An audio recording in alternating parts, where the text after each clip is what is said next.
My parents always favored my sister, so when Grandpa left me a $500,000 inheritance, they tried to steal it and give it to my sister.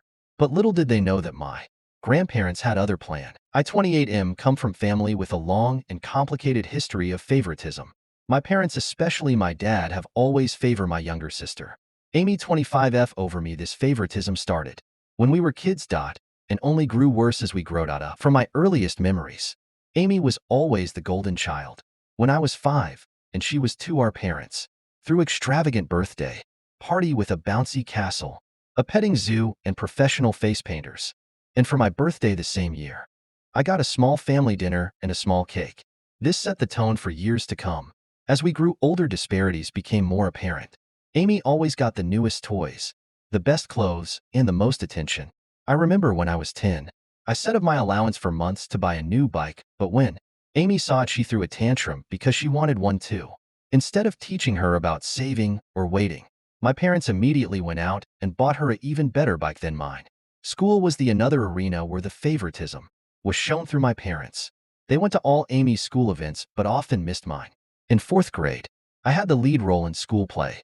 On the night of the performance, I was so excited and practiced for weeks. My parents showed up an hour late, missing my big scene. They said Amy had a tummy ache and they were comforting her. I later found out that she was fine. They had just lost the track of time playing with her. When it came to academics, nothing I did ever seemed good enough. In middle school, I consistently got straight A's, joined the math club, and even won a regional science fair. My parents barely acknowledged these achievements. But when Amy got B+ on a single test in her weakest subject, they threw her A. They threw her a celebratory dinner and bought her a new phone as her motivation to keep on improving. High school was particularly tough. I threw myself into every activity I could, hoping to win their approval. I was captain of the debate team, editor of school newspaper, and maintained a 4.0 GPA.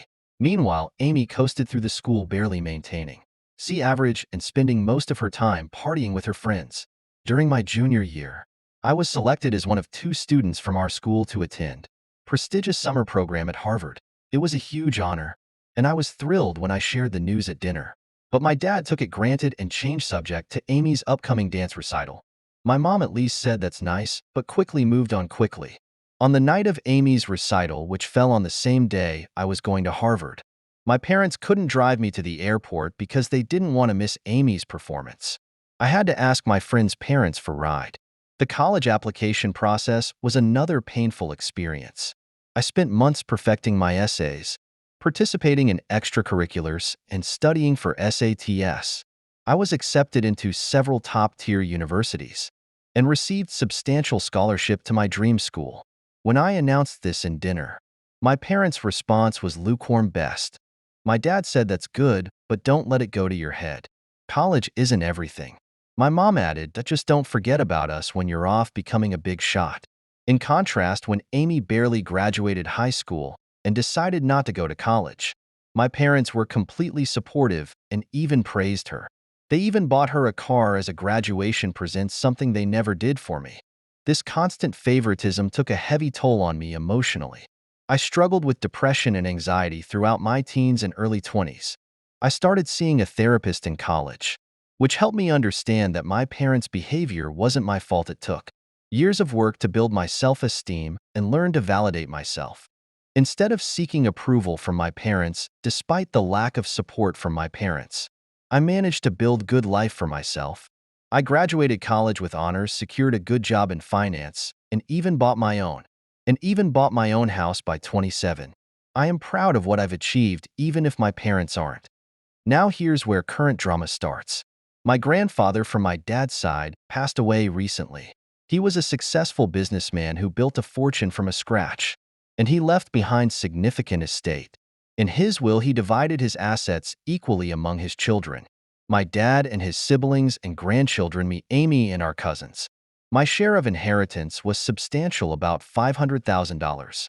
It would have allowed me to pay off my student loans, invest in my future, and maybe even start my own business someday.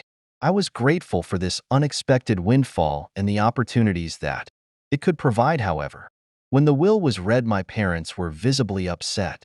They pulled me aside afterwards and told me that they thought it was unfair that I got an equal share. They said Amy needed the money more because she was struggling. She works part-time at a coffee shop and lives in our parents' basement. I was shocked but tried to stay calm. I explained that this was Grandpa's decision, and it wasn't up to them to change it, but they insisted that I should do the right thing and give my share to Amy. Follow for part 2. Hehehehehe.